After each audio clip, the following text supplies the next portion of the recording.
Hi guys, I am Alma and now a mum of two beautiful babies, and I thought that I would share my birth story with you guys.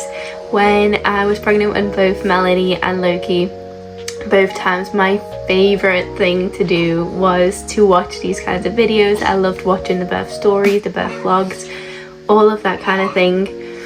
It was just so motivating, and yeah, it was always so special watching these stories, and so emotional watching them as well, the real raw kind of stories. I really wanted to film the birth of Melanie. That didn't really happen because we had midwives here and we had our doula here, and so there was a few people. Our house is very small, very crammed, so I didn't want to overwhelm anybody with just like a camera in their face, so that didn't happen. But my doula did kindly film the actual part of Melanie coming out. I keep on saying Loki because they've just been so close together. It feels like only yesterday I had Loki and now I have Melanie, but yeah, so I didn't film the actual kind of birth, but I do have some videos leading up to it from about 41 weeks to when she was born. She was born at 41.5 if I'm not mistaken. She was born on Sunday the 6th of October. So without further ado, I think I'm just gonna start sharing some clips of kind of the lead up to the birth, so that you kind of know the timeline of things, of how things happened. I will say that I did have a home birth. It was a planned home birth.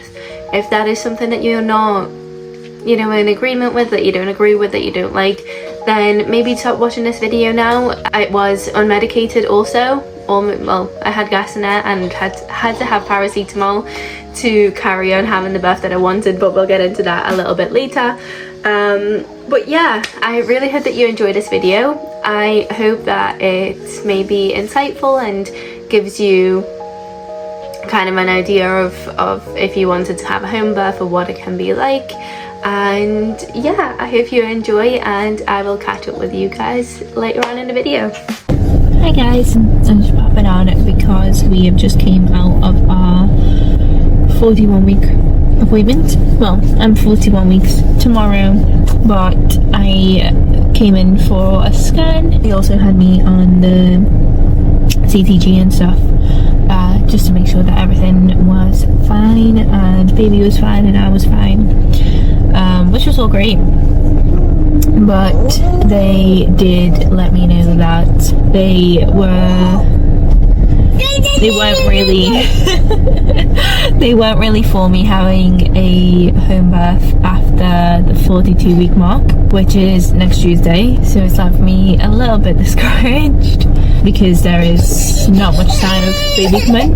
I feel like I've worked so hard mentally and stuff to have this home birth. Now there's obviously a chance that it's not going to happen, because in kind of personally I was completely fine with going over my 42 weeks and not really worrying about it. Obviously their protocol is that they don't really want me to go along with the home birth after 42 weeks.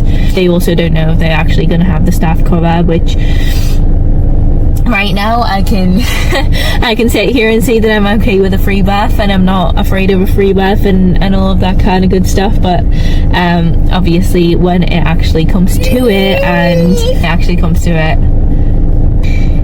yeah, I might not kind of feel up to that in that moment.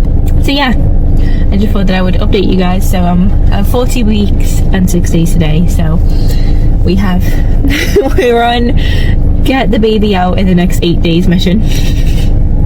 I'm going in on Wednesday for another appointment. I did say from the very start that I wasn't going to have any sweeps and any kind of inductions or anything like that, but considering the fact that obviously they do want sorry, I'm just checking that you hasn't come in, and the fact that they do want me to have a hospital birth after 42 weeks, and obviously at 42 weeks they also start talking inductions and all that kind of stuff. I feel like I am okay with having a sweep. So I think over the next 2 days I'm gonna do everything that I can do to engage baby, move baby down, get baby ready as much as I can myself, and if nothing has happened by Wednesday, I will ask for a sweep and we'll go from there. But yeah, that's kind of all I have for you guys now. Good morning, guys. It is Tuesday, the 1st of October, 41 weeks today. I think yesterday I kind of spoke a little bit about how I was feeling after that appointment. I'm still feeling pretty much the same. A little bit deflated, but I have an acupuncturist coming over in an hour. It's definitely not something that I was even slightly thinking about doing. It's actually something that really kind of creeps me out a little bit, but at this rate I am willing to try anything to make sure that I can have a nice and comfortable home birth. And obviously the midwives can't refuse me a home birth, even if I want to go over the 42 weeks. They can just advise me that they wouldn't like me to have one. But in saying that, I think I would want the person that's giving me the service, i.e. the midwife, to feel really comfortable and confident in that service that she's offering. And if she doesn't feel comfortable being at a home birth over 42 weeks, then obviously I would rather be in a situation where she is comfortable. So yeah, mission get baby out in the next 7 days is a go.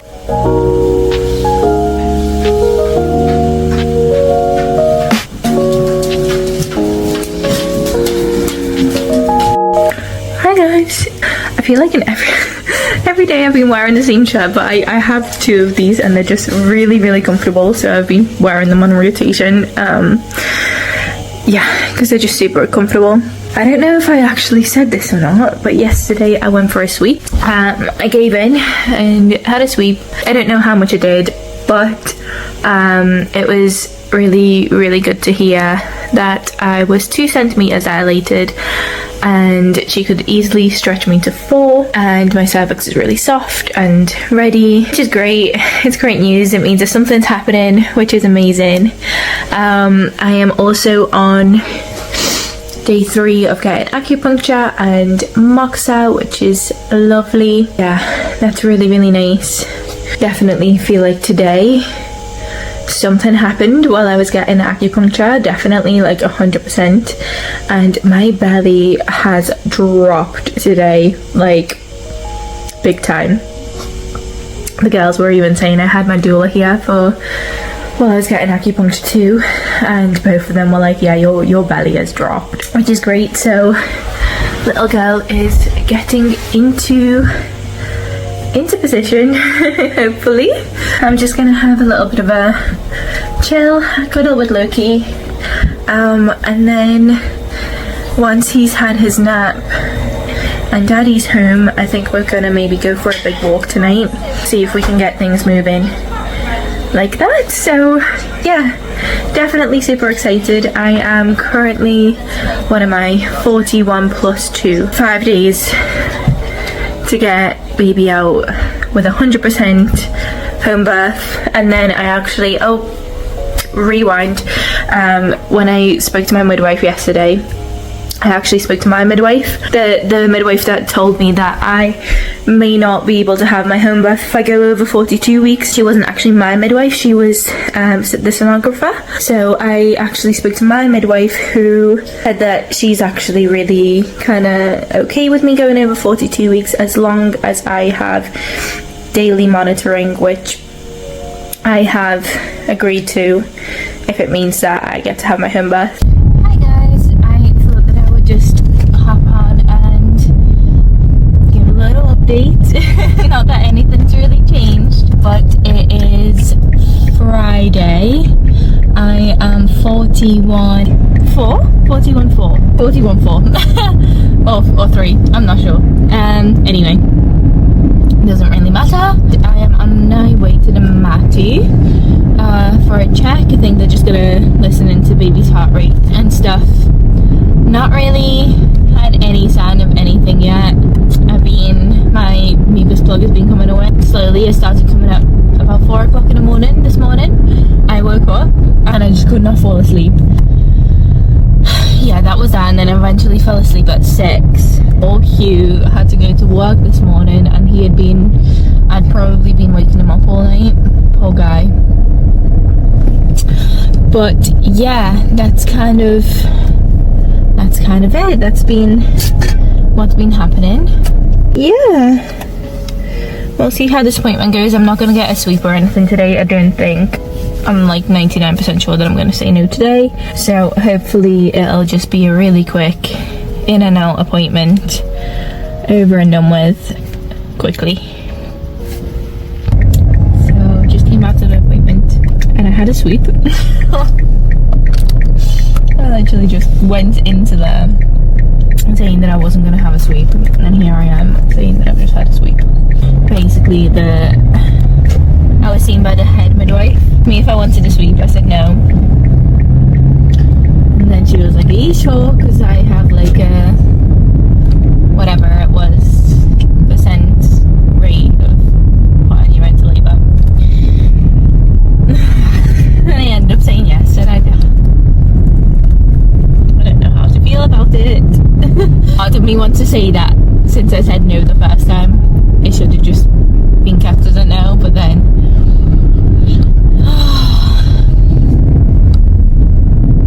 I don't know.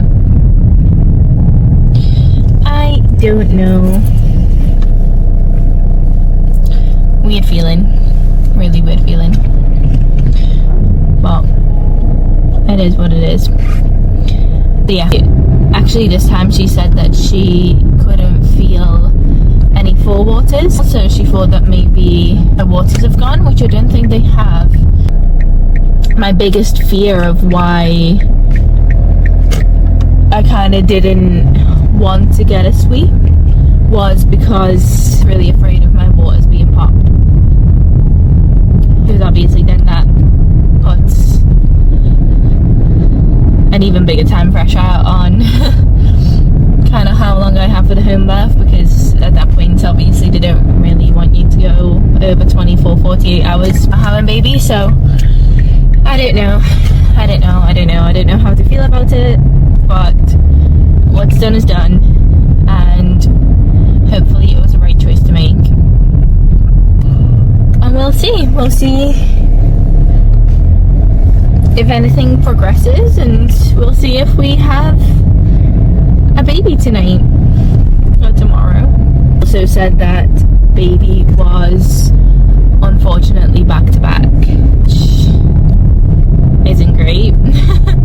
But it's also kind of expected, because obviously I've been having acupuncture and the sweep, so it's been a bit of stress on her, so she's been moving around and doing things in there and making space for herself. So hopefully we'll just move right on back the right way, either before labour or during labour, whichever.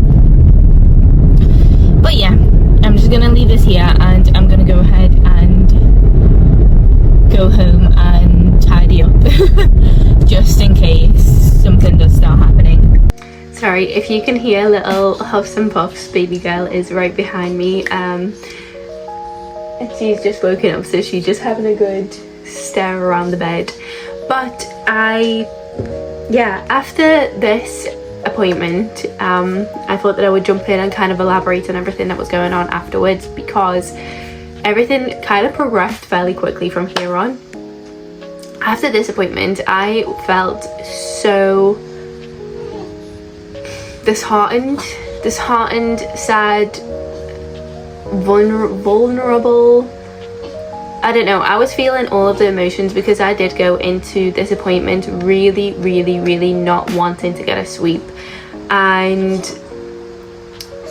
in the moment I felt slightly pressured into, and again, there's no hard feelings towards this midwife whatsoever. I really appreciate that she got me to have the sweep, that she encouraged me to do it, and all that stuff. But in the moment, I felt really kind of pressured and really uncomfortable with the situation of getting that sweep. So I came home, and that entire day I was just so sad really about getting the sweep, and I just didn't really feel much of anything. I just felt really horrible. Like, I think mentally I just wouldn't feel right, and also because obviously when you're in an uncomfortable situation and somebody's doing things down there, it's going to be uncomfortable, it's going to be tight, it's not going to be nice. So obviously it was extremely painful all day that day. And again, to say the sweeps, if you have them and they are given to you by somebody that makes you feel comfortable, you are in a comfortable situation, they don't have to be painful. But this time it was. I don't want to hide that is the truth, and it was really painful. And the whole day following that, I was in a lot of pain, I was in a lot of discomfort, but I was losing some mucus plug, and definitely like discharge and things like that was a little bit different afterwards. So I knew that maybe like something had started. And then the next day, I felt like something was going to happen soon. So that was, I want to say that was the Friday. So then going into Saturday. On Saturday, we woke up, I felt something was very different, something was going on, and my contractions started sort of when I was putting Loki down for a nap. So obviously I still breastfeed Loki before his nap and before bedtime, so I was breastfeeding, and that encourages contractions. So my contractions started there, but they were really like kind of soft and nothing serious. And then I think we went shopping afterwards, and I was getting fairly strong contractions at this point. Definitely could feel them, they were very sporadic. And then we went for a walk afterwards as well, and the contractions were definitely picking up pace. So I think at this point I go back to filming, so I will pop some more videos in, and then I will meet you guys back here again soon.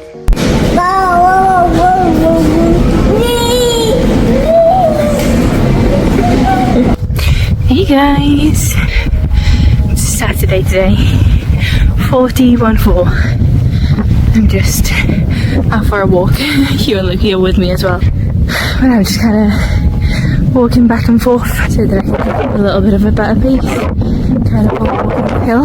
Let's see if we can get this baby moved into the right position.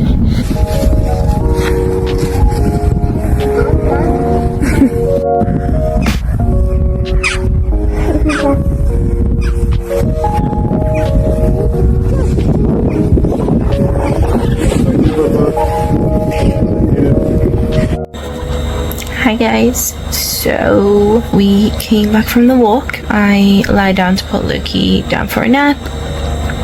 He fell asleep, and I've been like getting contractions throughout the day, but like random ones. And then I had two close-ish together, so I thought I might like time them. So I timed one, like the end tail of one, and then half an hour later I had another one, and then 12 minutes later I had another one, and then 6 minutes, and then since then it's kind of been like between 6 and 10 minutes apart.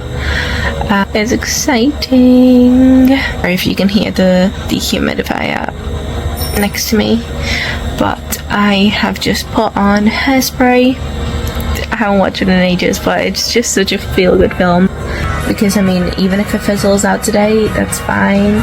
Something is happening, and it's likely gonna come back in the next day or two anyway, so it's fine. But yeah, I'm gonna enjoy Hairspray, just rest up and mentally prepare myself for what's about to come. We're gonna meet baby girl soon. Cannot wait.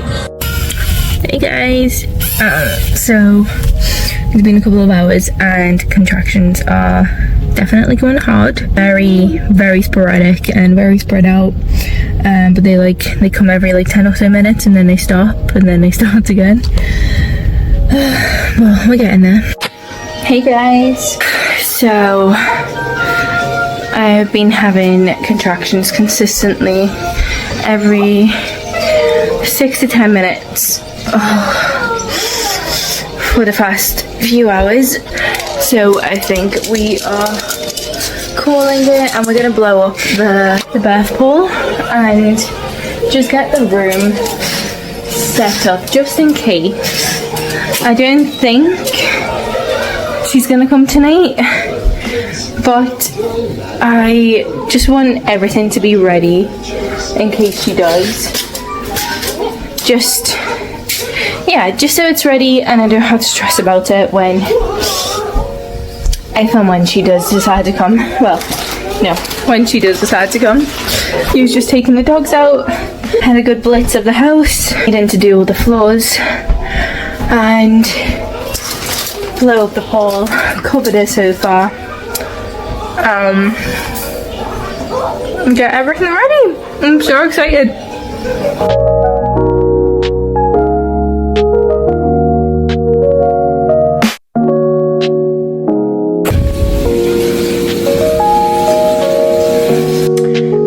At this point I had contractions kind of non-stop for like between 8 and 20 minutes apart since, we'll say, probably about 4 o'clock. So I have my Freya app here. If you are planning on having a baby, I really recommend the Freya app. It's really good for time and contractions. So then at 9ish I put Loki down for a nap, and at this point the contractions shifted to every 10 minutes and they were constant every 10 minutes until about 1 a.m. At this point I was actually, even before that, I think it was about 11 o'clock, I decided to just go in the living room and lie in the living room because I didn't want to wake Loki up or Hugh up, and I couldn't really lie down. It was really uncomfortable and I didn't want to wake Hugh up because I knew that I needed him to be well rested and well slept the next day so that he could support me and he could be there for me. That was really important for me, to have him be well rested and just able to be the support that I needed the next day, because I just knew in my head that the time was coming. It was definitely coming. I was feeling all the feelings. I could feel her slowly shifting down. I could even feel like opening up. It was weird feelings were happening, but yeah.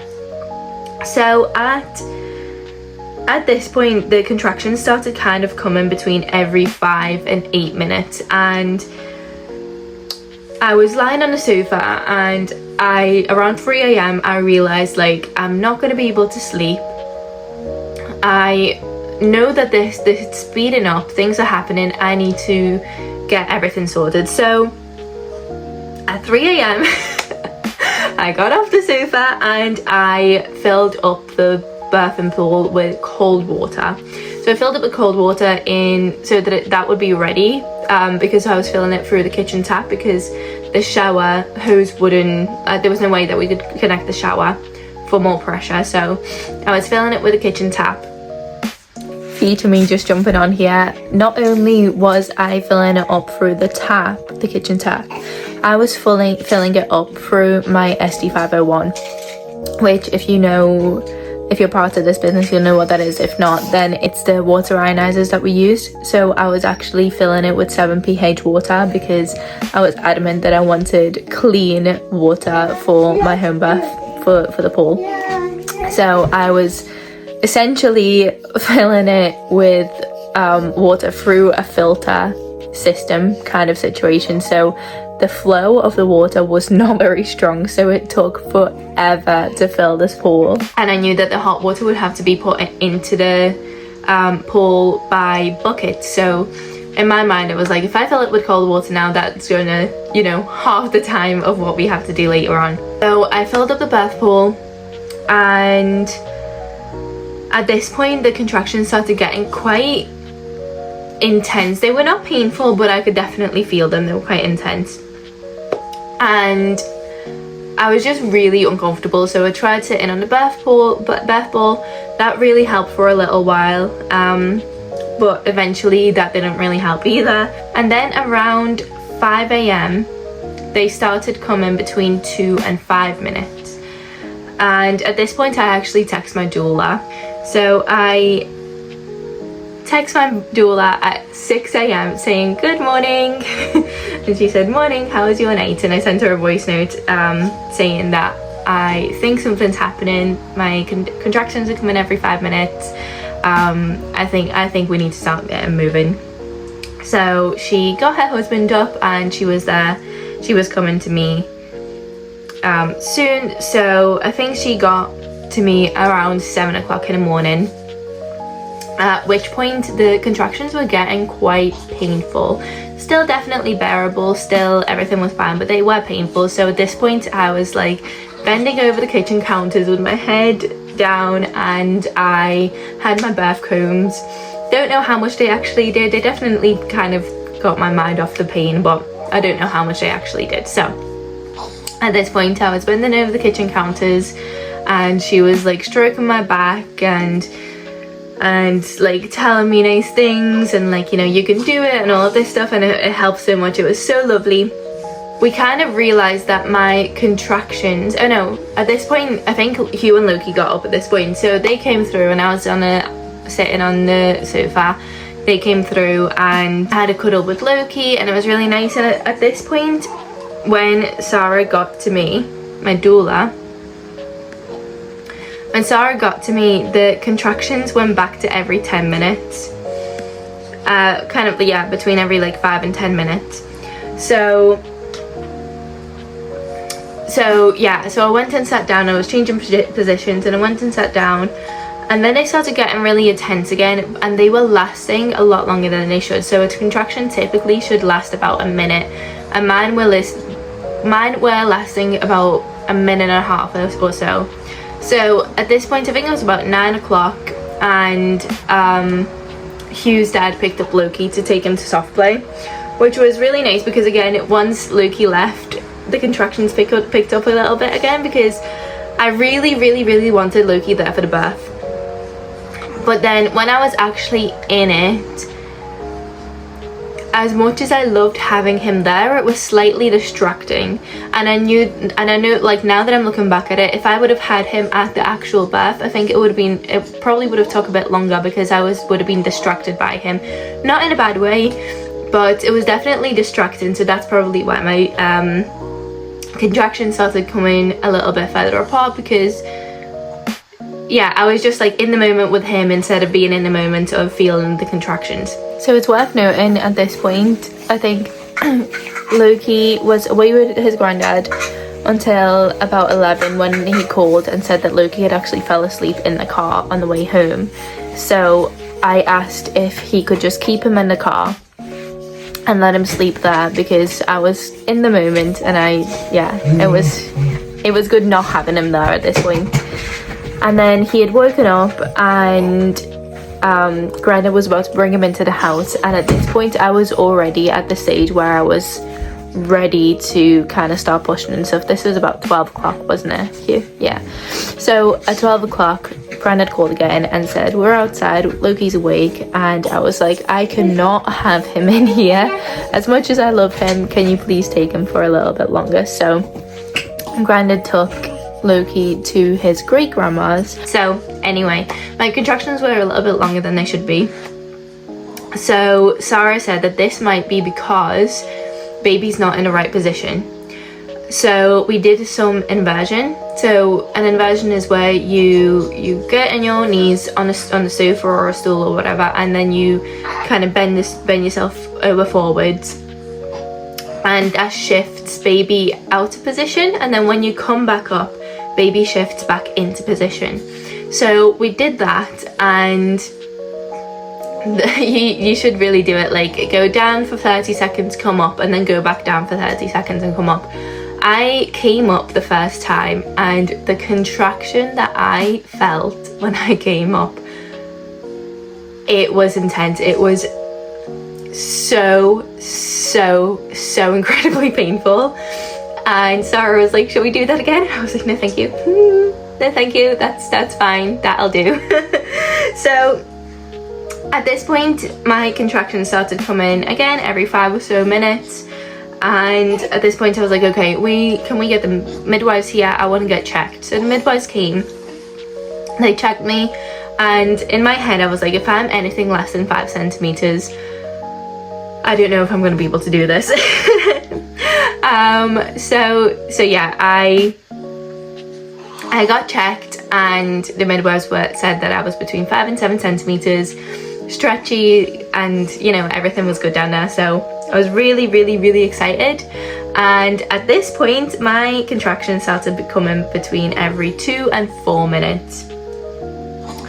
And I was on the sofa, they were telling me to lie down and sleep. I couldn't lie down, it was too painful. So I was kind of like leaning back on the sofa, like half sitting, half leaning. And then when they checked me, they realized that baby was back to back and slightly at an angle. So they were like, you get up, like move around, shift positions and see if that helps. So that's what I did. I started walking around, and at this point I was like hanging onto Hugh's neck with every contraction and squatting slightly, and this really helped. Sorry, I'm just gonna get some water, I am so thirsty. So yeah, at this point I was like squatting over Hugh, holding on to him, and somewhere around 11, just before 11, we were in Loki's room, in the playroom, and I had a super painful contraction. Hugh wasn't there for that one. He was in the kitchen speaking to the midwives, and I was screaming, and I was like, Hugh, where are you? I need you. So he came running in, and the midwife came, and at this point I was like, do we have gas in there, because I am struggling?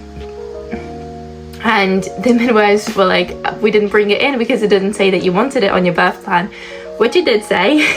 It said right at the top of my birth plan that I wanted gas in air, but they'd obviously read the fact that I wanted a really natural birth and like all my woo-woo holistic stuff there, so they probably just dismissed the whole gas and air situation. But she ran off to the car and got the gas and air, and at this point they were already filling up the pool with hot water, and I was like, is the pool ready? And at this point, thank God, the pool was almost ready, because I needed that relief. So at this point I got into the pool, and the contractions started picking up again, but they were obviously, when I was in the pool, the pain was completely different. It was such a nice, like, calming environment. Like, it wasn't unbearable. I could feel them, but they, like, now when they were coming, I could feel more of what was going on inside of me rather than having that intense pain. I could feel her shifting down, and I could feel all the things happening down there, and it was so like nice to know what was going on. So at this point my contractions were coming every 2-3 minutes, somewhere 4 minutes, but for the most part 2 or 3 minutes. And after I got into the pool, sorry, I keep on playing with my hair because it's still a little bit wet. So I got into the pool, and the midwives took my temperature, and the thermometer said that I had a temperature. So she told me to get out of the pool, and I refused. I said, what can we do first before I get out of the pool to make sure that I can stay in here longer? And she said that we can check baby. On my birth plan, I actually said that I wanted to be checked at the very most every 30 minutes, like baby's heart rate, instead of the protocol says to check baby's heart rate every 15 minutes. So I said that I wanted to be checked every 30 minutes at the very most, so they were checking me kind of 30 minutes-ish.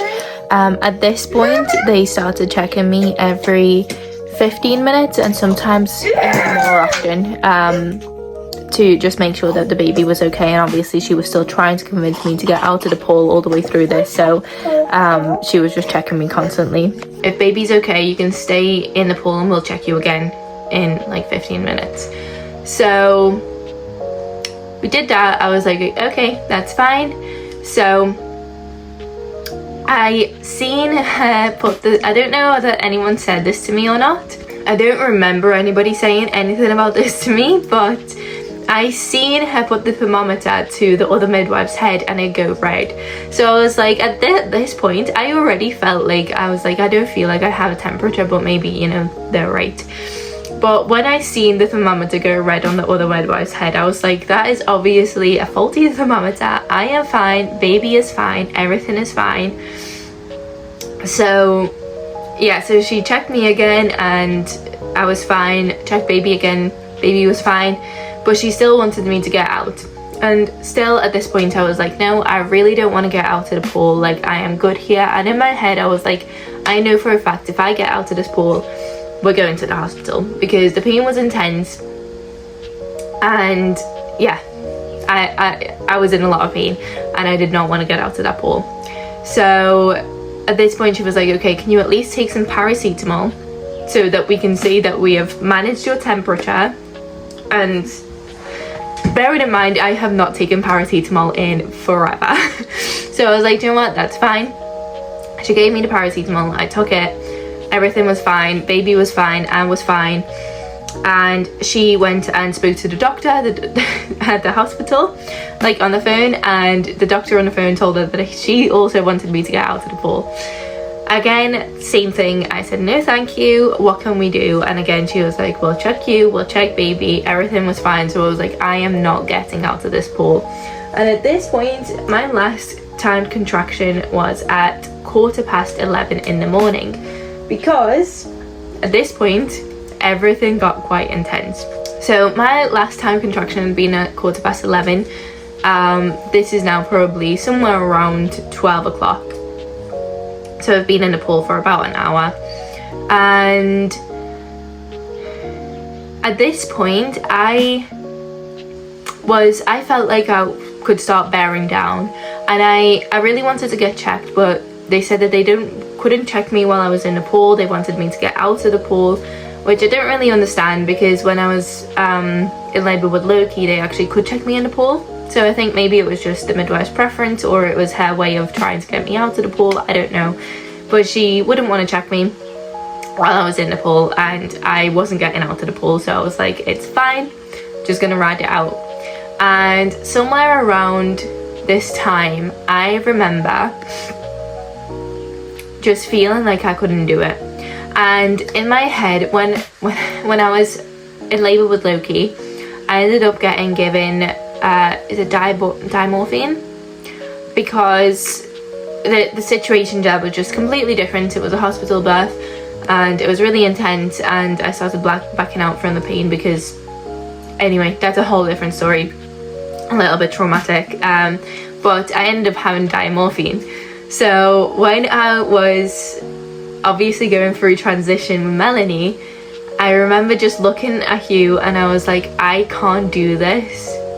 And I just like, I seen everyone's faces just like have a little smirk, because obviously they knew that I was in transition at this point. And in my head I was just like, I could just get out of this pool, go to the hospital, get morphine.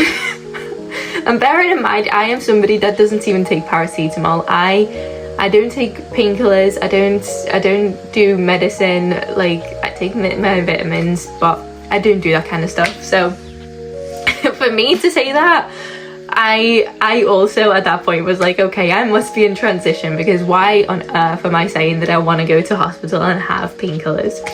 So once that kind of passed, all the pain went away, and I remember I have a playlist. Also, another thing, if you were having a baby, make yourself a playlist, whether you're going to hospital or having it at home, doesn't matter.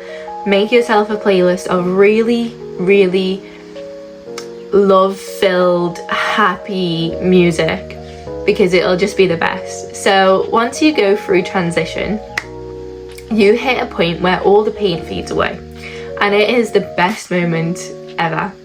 It's like your body's just giving you that little bit of rest before, you know, it's go time and you need to start pushing. So I remember everything just fading out, and I felt like the sense of just like ecstasy, and I was just floating, and this song came on on the playlist, and I remember starting to sing it, and then I looked at the midwife and I was like, I've gone through transition, haven't I? And she was like, yes. And not long after that, the contractions started coming back again, but they were definitely very different this time.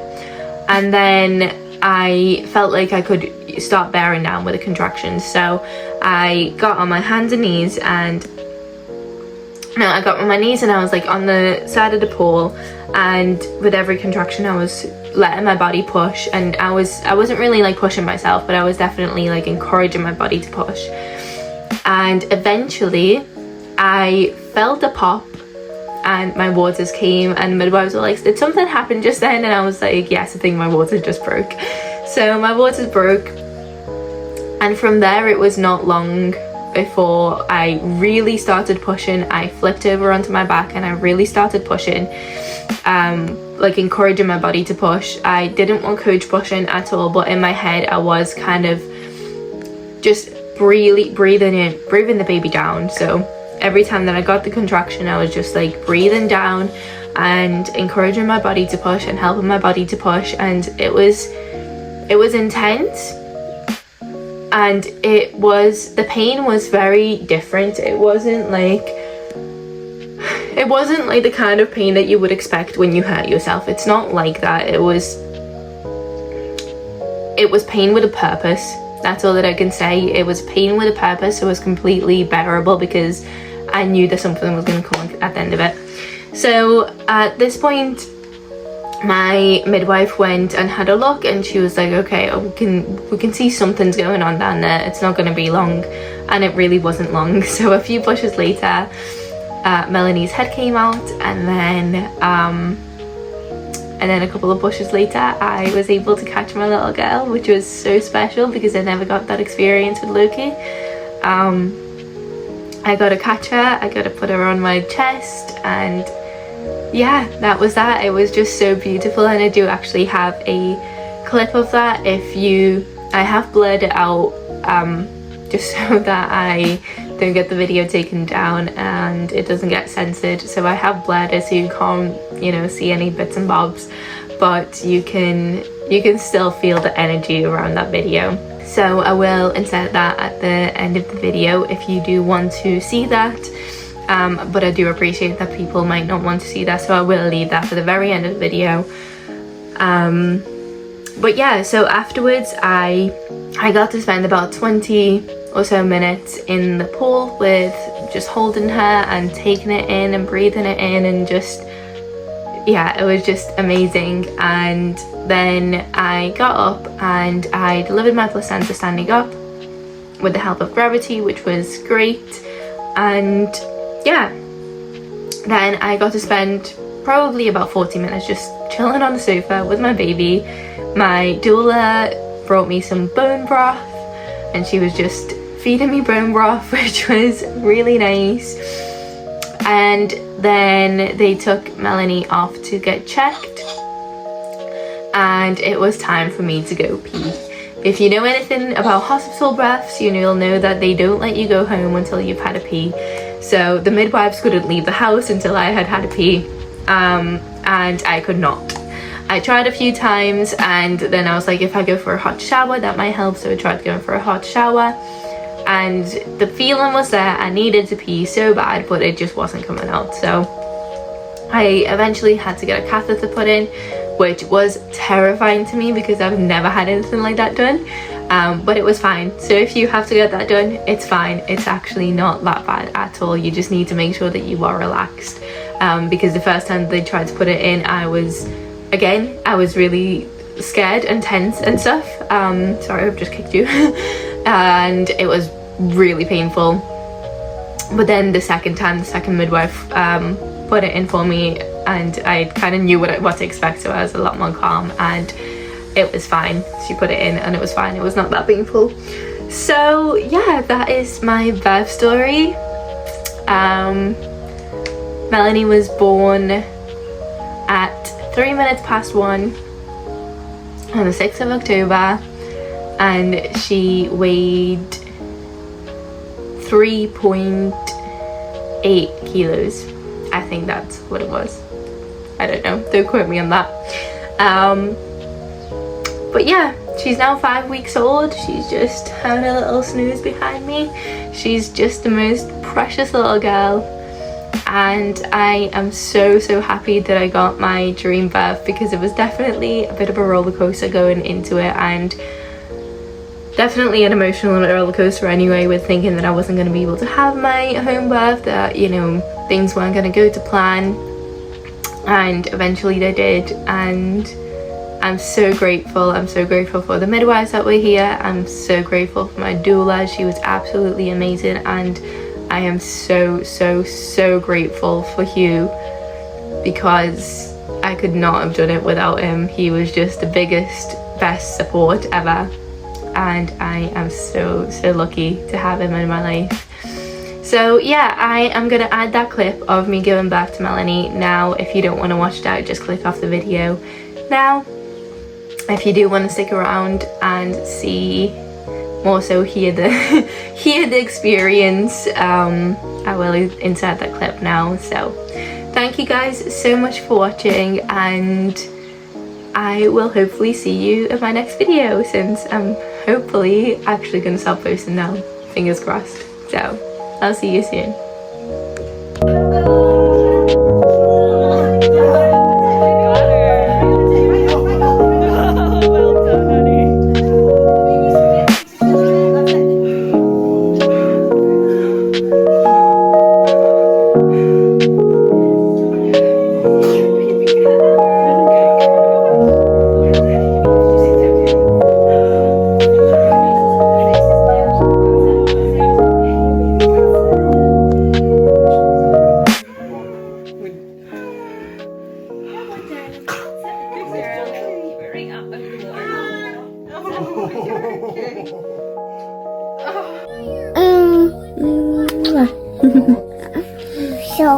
Shocks, yes.